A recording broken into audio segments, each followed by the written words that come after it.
Love your eyes and your smile. I hope you didn't catch that last little bit, or maybe I hope you do. Hello, this is Brenda.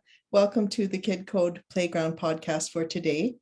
Remember, this is a place where you do have full permission to be a mess as a parent, and at the same time, accept this warm-hearted invitation to leave parenting pain behind. Today, I'm once again very honored to welcome Louise Sevigny. She is an entrepreneur with her own business, a mom, a wife, a Reiki master, and a Kid Code teacher. And she's here to share a strategy from the book called Give the Kids the Floor. Hello, Louise. Hello, Brenda. This is always so nice to be able to do this with you. Thank you again for the invite. Oh, you're so welcome. Well, I can't wait to hear what you have to teach us about this strange strategy called Give the Kids the Floor. Oh, yes. Well, give the kids the floor. I've been learning this more and more. And I've also learned that, you know what, parenting is humbling. It doesn't matter what age you started, parenting is humbling. And the more I've learned to give Leah the floor, or my husband the floor, or anybody else the floor, the better things go. And I love when you shared with me Guy Finley's teachings. The two most important words we'll ever say to ourselves: shut up, just shut up. And you know, Brenda, you and I have talked, and I've said to you, well, I tried to make it a little bit more polite, and I tell myself, oh, be quiet, or stop talking. It didn't work. I have to literally tell myself, shut up. And I kind of giggle about that. But what I have found is that the more I do that, the more then I realize, you know what? People around me and my child is so intuitive, so wise. And then I get into almost a space where I want to listen. I want to learn.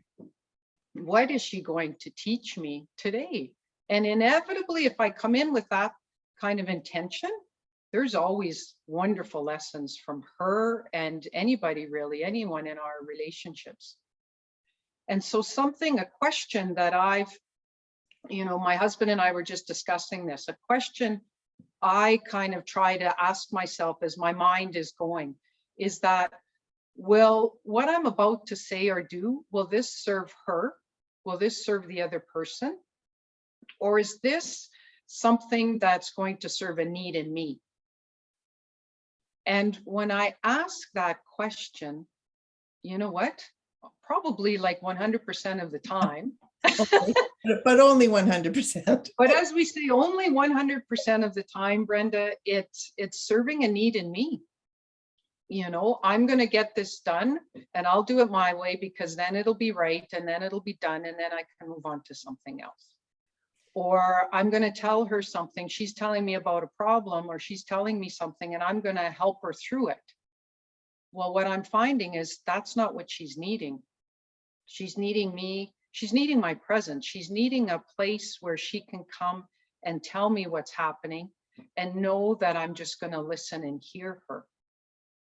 And you know what I'm finding, the more we do that, the more I tell myself to just shut up and give her the floor.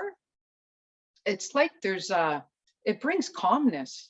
Hey, Brenda, it brings a calmness. It brings kind of a beautiful sharing and an openness in our relationship. And so this one, give the kids the floor, is one that I'm really trying to practice more and more. And then in your book, can I just say one more thing? In your book, I go to one of the teachers, Muji, and you shared, when you're looking at somebody, try to drop into your heart and look at them, not from the eyes in your mind, but bring those eyes down into your heart and then look out. And that is very powerful. And as you write, it's a strategy, you know, and giving kids the floor, it's a strategy again to experience. And the more we work with it, the more we work with any of your strategies, the more we work with all of this, then the deeper I find the experience goes. You know, so for this one, I really invite parents out there, any of us, tell yourself, shut up. and then see what happens. You know, And don't try to be polite. Just shut up. yeah, the only time it's probably advisable to be polite is when we're speaking with another person. But when we're telling ourselves, you're right, it's more effective. Just shut up, because it's a shocker. And that's what we need when we're going to launch into something that's unnecessary. So Louise, I wanted to share with you, I have, I've often said one of the things I started watching kids for was because I lost my belly laugh and I wondered if I could get it back. And I looked around and thought, well, who has theirs? Kids. So I Right. started observing kids to see how come they do and how come I don't. And at that time, I was so fortunate because they kept teaching me and teaching me and teaching me. And as I've said so many times, the kids teach us what they want us to teach them. So I would just wait and see what they were going to teach me. More beautiful even than that was I realized every single human being, no matter their age, is my teacher. And when they're present in front of me, it's like I'm excited in the moment because I know that I'm going to learn something. I love to give everyone the floor. My experience most recently with this one just sent my heart soaring and also sent me right back to my true nature. We were having lunch with Ruby and it was just a few weeks ago. She's our granddaughter. It was in the park and she stacked up her lunch that I brought her chicken noodle soup. And then on top of that, she stacked her cucumbers. And then on top of that, she stacked her cheese. And she says, look, Grandma, the soup is here. And then on top of that is the cucumbers. And on top of that is the cheese. And they're all touching and the cheese is touching the sky. And that's infinity. And isn't that perfect? Well, it's beautiful because in the moment I experienced the deeper teaching, I think, which was for me was I need to understand what oneness is. Yes. Everything is connected. Yes. I can't tell you how many, I just am always waiting for one of those kids to warm up my heart, open my heart, or make me belly laugh. And they inevitably do every single time, don't they, Brenda? Yes. And it's kind of to come into that without an agenda. I don't know how else to put it. I know if I get caught up in my head or I get caught up in my to-do list, then I can kind of sweep through my relationships or sweep through that precious time I have with my daughter. And I'm too caught up in my agenda. And to me, this give the kids the floor. It's a gentle and sometimes not so gentle reminder to step back and learn and hear what they have to teach us, because they always do.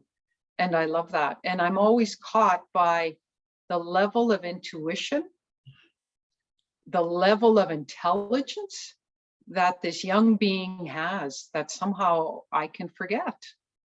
And so I really, thank you. And like Dr. Shivali, I think you've also mentioned in your book, she talks about as your kids age, of course, I think our role as a parent is to protect and support this being, but we need to know how and when to let go of the reins. Yeah. Yes, Dr. Shifali recommends loosening the reins. Best advice ever for if you're starting to have teenagers and you want to keep them sweet. That's right. And that is possible. My grandmother said to me once, you don't wake up one day and your kid's a teenager. You have a relationship with them and you nurture that and you build that. And that just naturally goes into teenage years or the tween years, You know the value of this work, Louise, when you start it really young, like you start even before you have kids. You start doing any of these strategies in this book on yourself. And as my forever neighbor says, if you do such things, then they'll always come back to you. Because it's like Rumi said, there's two lives being lived, ours and theirs. And when we do this work, we have the utmost respect for this other human being who just came in a little later than we did. Give the kids the floor. Thank you so much, Louise, for coming on today and sharing your wisdom and your sense of humor. I always love chatting with you. We always have to have a good belly laugh about whatever we've discovered. We do. Yes, thanks so much again. And I can't wait to speak with you again, Louise. And everybody remember, just see what Just happens just when shut you up. shut up and give kids the floor.